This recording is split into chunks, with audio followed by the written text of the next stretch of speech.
وَكَأَيٍّ مِّن دَابَّةٍ لَا تَحْمِلُ رِزْقَهَا، اور کتنے ہی چوپائے ہیں زمین میں تم دیکھتے ہو، وہ اپنا رزق اٹھائے تو نہیں پھرتے۔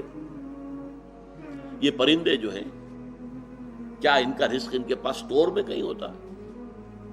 حضرت مسیح کا ایک بڑا پیارا جملہ ہے سرمن آف دی ماؤنٹ میں، کیوں فکر کرتے ہو، اپنے حواریین سے کہہ رہے کیوں فکر کرتے ہو کہ کیا کھائیں گے؟ تم جنگل کی چڑیوں کو نہیں دیکھتے کہ وہ خالی پیٹ اپنے گھونسلوں سے نکلتی ہیں اور شام کو آسودہ ہو کر واپس آتی ہیں؟ ان کے پاس کہیں کوئی جمع تو نہیں ہے، کوئی ذخیرہ تو نہیں ہے گندم کا یا کسی اور چیز کا۔ تو جو آسمان کے پرندوں کو کھانے کو دیتا ہے، کیا وہ تمہیں نہیں دے گا؟ یہ خوبصورت انداز۔ کیوں فکر کرتے ہو کیا پہنو گے؟ جنگل کی سوسن کو نہیں دیکھتے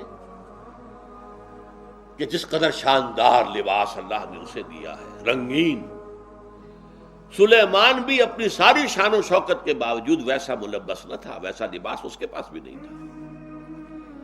تو جو جنگل کی گھاس کو لباس دیتا ہے، جو آج ہے اور کل جھونک دی جائے گی آگ میں، کیا وہ تمہیں لباس نہیں پہنائے گا؟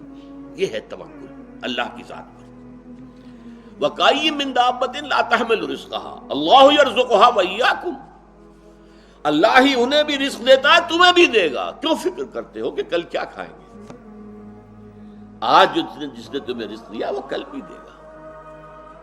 تم اس کے اوپر توکل کرو، اعتماد کرو۔